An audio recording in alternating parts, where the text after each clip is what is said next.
Hello everyone, today I'm going to show you how to reset your service indicator light on the S1000RR. So as you can see here on my bike, the service light is on and it's also blocking my temperature gauge there. So that's one of the main reasons I wanted to just go ahead and do this. This is a dedicated track bike, as you can see, so I do all the service on it myself.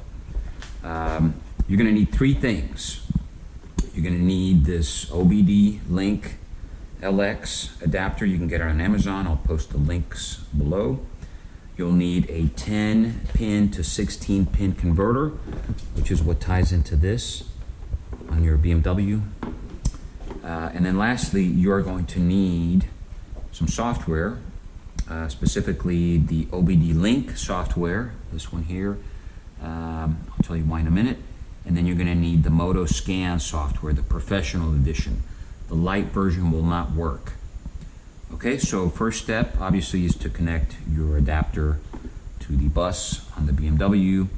Next step is to connect our actual OBD Link to the bus.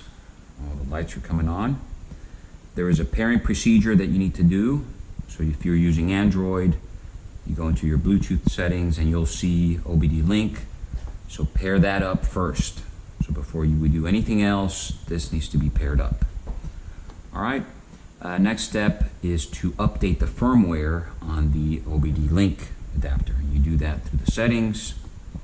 You go to firmware updates and then check for updates. I just bought this June 1st, 2019.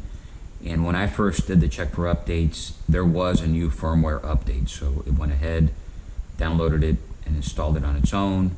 So now we're done with this app. You cannot reset your service indicator on the BMW with the OBD Link app. Okay, it will not work, so don't even try it. You'll screw something up.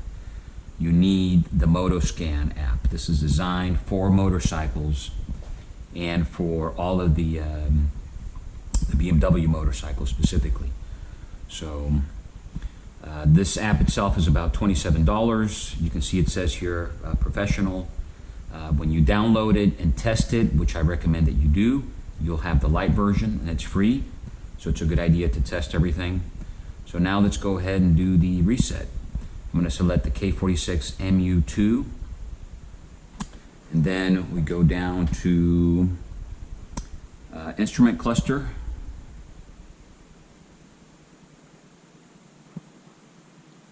It's going to get everything connected.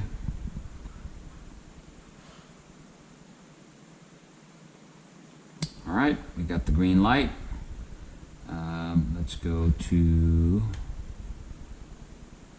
oops, there we go, instrument cluster. I don't know why it makes us do it twice. Service reset, that's what we want. Okay, so 10,000 miles sounds good. Next reset date, January 2020, sure, that's fine. So now we're just gonna click reset. And we're gonna click reset here.